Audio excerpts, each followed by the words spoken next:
Let's talk about Romania more, because this is why I wanted to have it, because like most of my subscribers are from the United States, so they don't really know.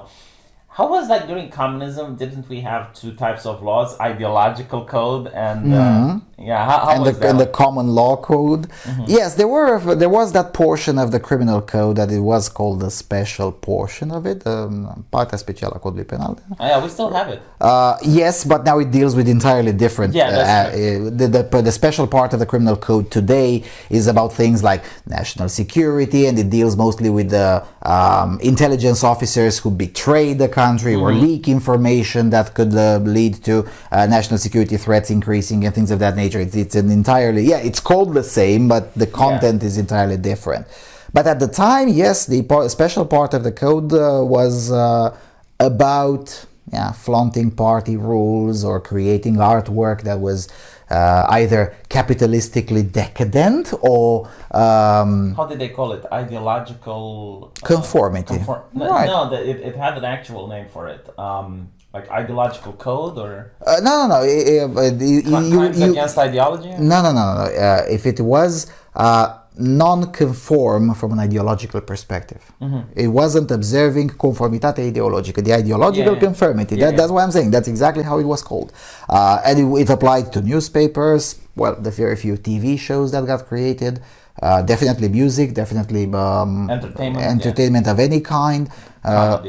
Comedy shows, definitely comedy shows. Comedy shows were probably the most repressed because as usual, any totalitarian with the regime, exception of the New Year. Yes, that's true. Yeah, like New Year, they would actually allow politically incorrect jokes. And do you know why? Because of the New Year, usually Ceausescu personally would watch them, and Ceausescu personally actually enjoyed a lot of the politically incorrect humor. Yes, look up on YouTube. Well, that would be impossible to translate in English.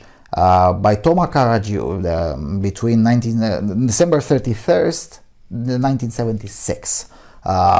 He created a joke about the tradition that we have on January the 1st, going with the Sorkova thingy. And he basically talks about listening to the radio-free snakes and listening at night, so friends won't hear it. It was basically putting out there the fact that everyone was listening to Radio Free Europe and listening to uncensored information and screwed it was illegal to listen to a radio. Right, yes. You could, what was it, fine or imprisonment?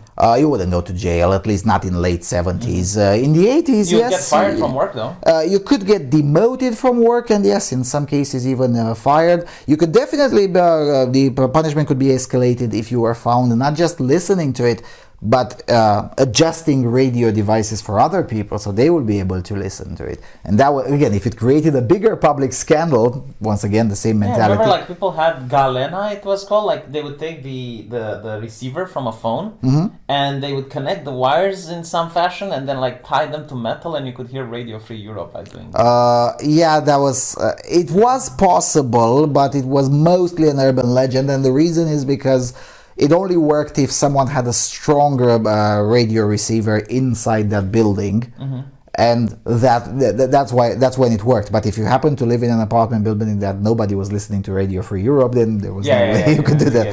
So it was rarely used. Admittedly, though, there were apartment blocks where lots of Securitate officers would live, but also a few families that were not.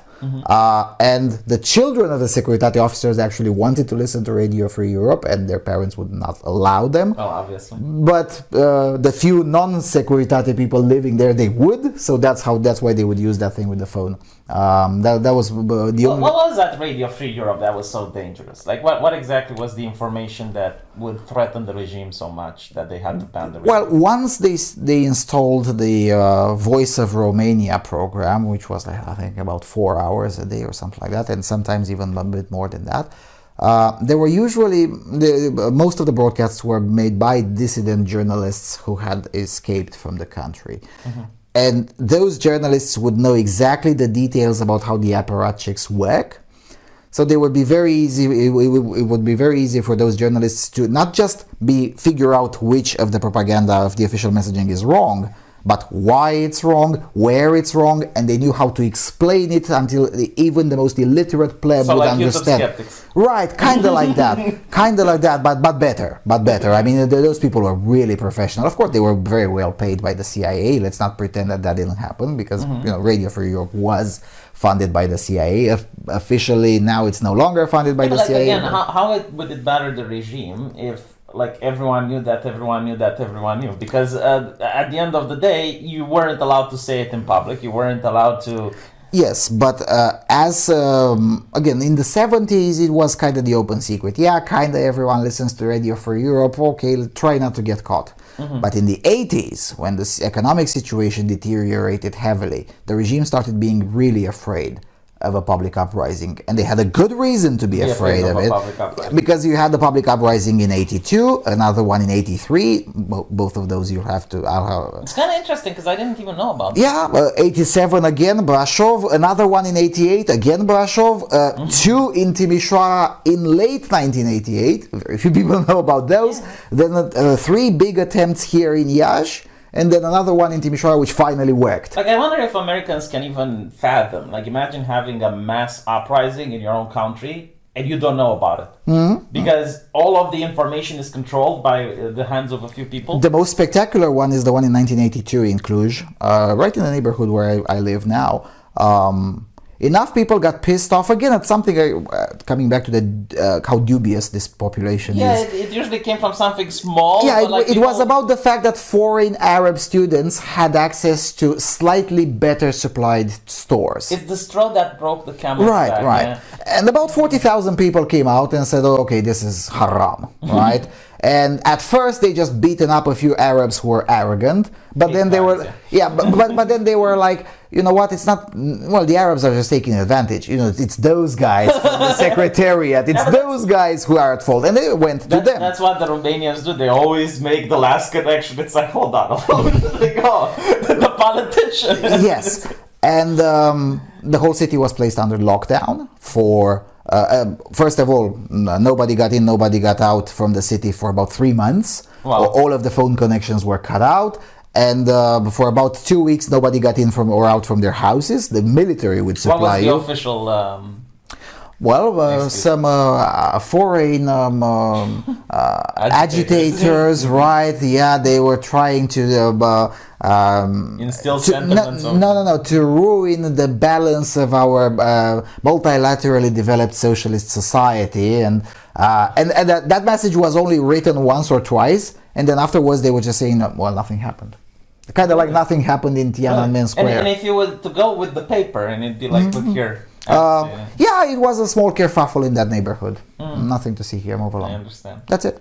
And it was never spoken about it until late 1990s, when a few very old people, they were like, hold on a second, I was there, and it did happen. Spoke to a few journalists, and now if you're looking for it in the Securitate archives, you'll only find very vague and brief mentions of something having happened in 82.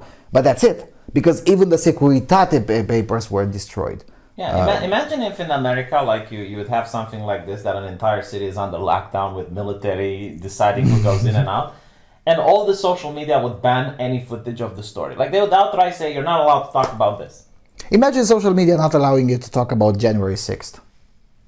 That's the best equivalent, right?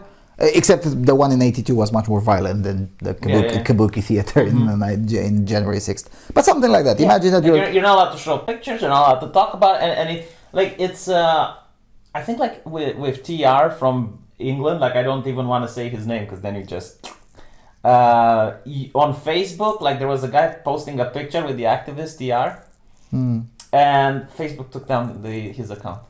Right. It's kind of the same thing. You're allowed to talk about these kinds of hate agents, but I'm sorry, only in negative manner. Right. Only in negative. So if a newspaper were to make a very damaging and obviously false story about Alex Jones, that's okay. That's okay. Yes, but if you want to clarify and you're like, no, I watched your show, this is not what he said. That's not okay because you're now talking about it in a positive manner. Yeah, and if you go one step further and say maybe the guy has a point on this particular issue, then that's absolutely haram. At least on Facebook, not on YouTube, but on Facebook. Yeah, yes. YouTube is a lot more permissible. They're actually being fair. They're a bit more permissive about these things, but yeah, and it's not just. And the reason I said hate agent is that the internal documentation. Facebook says that, yeah, and you can be labeled a hate agent fairly easily. I mean, just disagree with Joe Biden, and that's pretty much. Yeah, I think Sargon was a hate agent for a while. I'm not surprised. I mean, by this point, if you're not a hate agent, then I don't want to have a conversation with you. It's probably a waste of time. You're too boring. Yeah, but it's interesting. So it's people who don't commit a crime, people who aren't accused of anything. Like they don't go. And the social media, the billionaires decide that this guy is a hate agent and anything he says is wrong. Like if, let's say, Alex Jones says that 2 + 2 = 4, then clearly it's not because Alex Jones said it's hate speech because yes. Again, I'm a little bit skeptical to go into these kinds of claims where the billionaires decide. Do you think Mark Zuckerberg sits there and tweaks the algorithm and says, "Oh, come on, I'm going to do this"? And no, this. but I think he tolerates too much. Yes, that's true. I think and then, of course, it is his fault that he tolerates. Well, yeah, I mean, if you look at a company, it's a hierarchical structure with a clear chain of command. And you look who's at the top, and I'm sorry, but it is. Yeah, I'm not saying these people should not be held accountable. What I'm saying is that many of them are not just too young and inexperienced, but just politically autistic. I mean, maybe they don't care. Yeah, I mean, some of them don't care, which again, it's a fair position. But there are those who pretend to care or say they care, or maybe they indeed do care, but they don't understand that they might have already lost the control of their own company. If Coca-Cola dumps shit in a river, the people at the top get to go to prison, regardless if they have or don't have control of it. I don't care about that. You know, I look at the chain of command. And by the way, another interesting thing in the UK right now, it was a woman, I believe, she was murdered on the street. And apparently, like, they realized, okay, well, there's a problem with murdering. But they're not protesting the mayor, which is the person in charge of the police force and the person that's supposed to provide security for the people. They're screaming at the sky because it's like the patriarchy. And I'm like, okay, but like screaming about the patriarchy, you're not doing anything. Yeah, but the purpose of the protests is not about doing something or fixing the issue. It's yeah, exactly. It's blowing off the steam from the population. Right. So they go out and they go like, patriarchy, curfew for men. And then they go back and home and nothing changes.